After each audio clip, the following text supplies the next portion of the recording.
Oh, hello. My name is Jocelyn Jimenez, and we will be going over the Unit 4 connections. In this case, I did decide to go over case 1 and case 4, so we will briefly be going over each case. So case 1, newborn girl appeared normal at birth, but within 24 hours after her delivery, she developed signs of lethargy, hypothermia, and apnea. The attending physician suspects a metabolic disorder and orders a panel of labs. So after a full blood workup was ordered for this newborn girl, the data presented below shows that the initial blood anemia level was definitely elevated way above normal range and was rapidly increasing.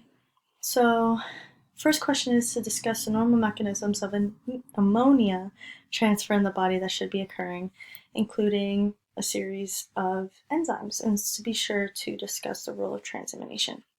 So ammonia is produced by the process of transamination, followed by the deamination of amino acids in the liver. That takes place all over the body. These cells are obviously released, and we see these throughout the body. Ammonia is definitely a toxic substance within the body if levels are as elevated as this newborn girl, especially like in this case, can be very toxic in high concentrations. Glutamine dehydrogenase and glutaminase are two enzymes that are involved in the disintegration of glutamate into ammonia, whereas glutaminate synthetase is involved in the disintegration of ammonia into glutamine. Transamination is pretty much a transfer, an amine group of or a nitrogen group from an amino acid to a keto acid, and that heavily impacts the ammonia metabolism. It allows the catabolism of the essential amino acids to convert to other non-essential amino acids or keto acids. The urea cycle takes up the ammonia produced in the liver and then converts it into urea, which we later then excrete through the kidneys and into the urine through the urethra out the body. Next question is, how does nitrogen transport connected to gluconeogenesis in the fasted state? So pretty much in the fasted state, carbs sources are depleted, so the body tries to rely on alternative sources of energy to try to help work in the absence of those carbs and glucose. So amino acids in this case could work by converting into glucose, and that could be used up instead of gluconeogenesis. This process goes from amino acids to alpha-ketoglutarate to then glutamate to pyruvate to glucose. Within the process, amino acids remove that amine nitrogen group, like I mentioned before, through transamination and convert the remaining carbon skeleton into pyruvate, then oxidizing it and down to oxaloacetate and other intermediates that we can then use for the citric acid cycle. And that glucose alanine cycle transports ammonium from our muscles to our liver, where it can then be integrated into the urea cycle and excreted as urea through the kidneys into the urine, as mentioned before.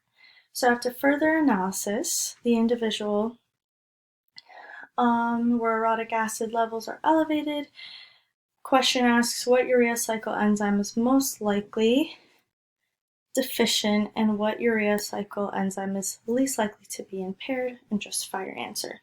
So elevated levels of uric acid in the urine are a huge indicator of obviously a defective enzyme in the urea cycle, and this enzyme is the OTC enzyme, or ornithine transcarbamylase deficiency. Carbamoyl phosphate catalyzes a conversion from, that enzyme converts carbamoyl phosphate into citrulline, and it accumulates and forms uric acid, which is why we see such an elevated level in that acid. that deficiency not only elevates those levels of the orotic acid, but it also shows that the plasma citrulline level are normal. So it pretty much suggests that other enzymes aren't defective or impaired, other than the one enzyme that does cause the elevation of the orotic acid. So that enzyme, being the OTC enzyme, causes orotic acid levels to be elevated. We see that levels of citrulline are normal, therefore we know that no other enzymes are impaired. I explained that poorly. So these enzymes that show that citrulline is just a downstream of OTC in the urea cycle and that aren't effective are enzymes including arginase, arginosuccinate, and arginosuccinate synthetase. And lastly, what amino acid, if any, becomes essential as a result of this deficiency? So arginine is an amino acid that does become essential due to this deficiency, because OTC deficiency would become the result of a decreased production of citrulline. This then leads to the deficiency of the urea cycle. The urea cycle is then affected, and elevations of the uric acid, as mentioned before, in the urine result in the production of the amino acid arginine. Next case is case 4. So a 48-year-old woman presents in the emergency room with progressive fatigue and weakness for the past 6 months. She is short of breath after walking several blocks. On review of systems, she mentions mild diarrhea, noted intermittent numbness and tingling of her lower extremities, and a loss of balance while walking. She denies other neurologic or cardiac symptoms and has no history of black or bloody stools or any stool loss or blood loss. On physical examination, she is tachycardic to 110 beats per minute. Other vital signs do display normal limits, though. After examination of the head and neck, it's notable for pale conjunctivas and a beefy red tongue with lost papillae. Cardiac examination shows a rapid regular rhythm with a grade 2/6 systolic murmur, the left sternal border. Neurologic examination reveals decreased sensation to light touch and vibration in the lower extremities. No depression noted. The hematology consultant on call is asked to see this patient because of low hematocrit levels. And what is suspected is an anemia in the megaloblast, or better known as MA, megablastic anemia. So which of the following vitamin deficiencies is probable cause of this presentation? It's between iron, vitamin B6, or vitamin B12.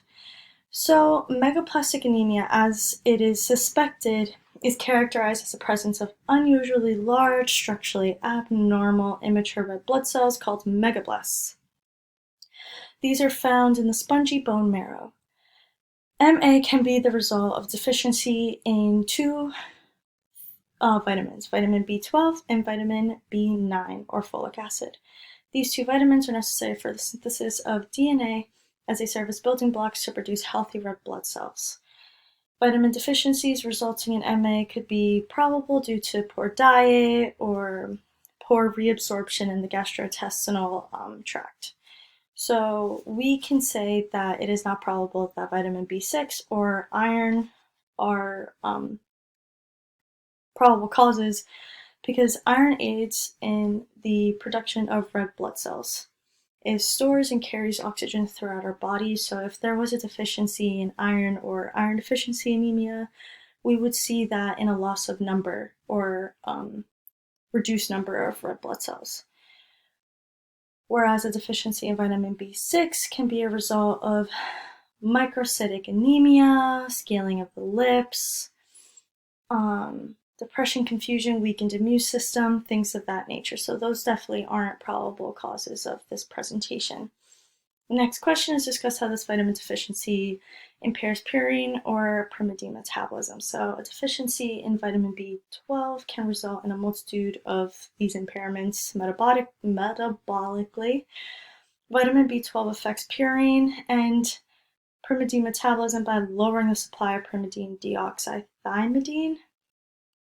triphosphate, or DTTP, or by utilizing dihydrofolate reductase inhibitors, or folate inhibitors.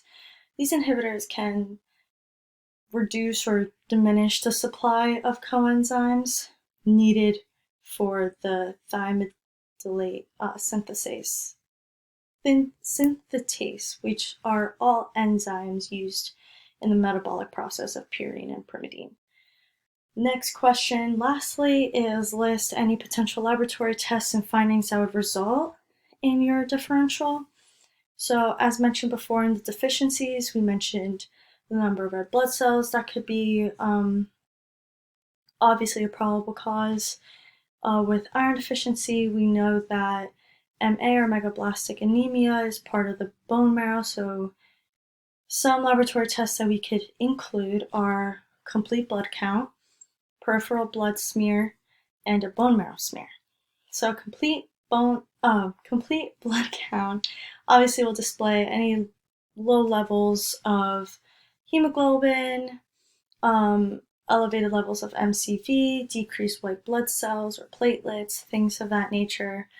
Bone marrow smear will examine myeloid cells, megakaryocytes, and other cells produced within the bone marrow. And a peripheral blood smear will show microcytosis and hypersegmented neutrophils, which are all things that could help us rule out any other deficiencies or probable causes to this presentation. And here are my references. Thank you so much for listening. Have a wonderful day.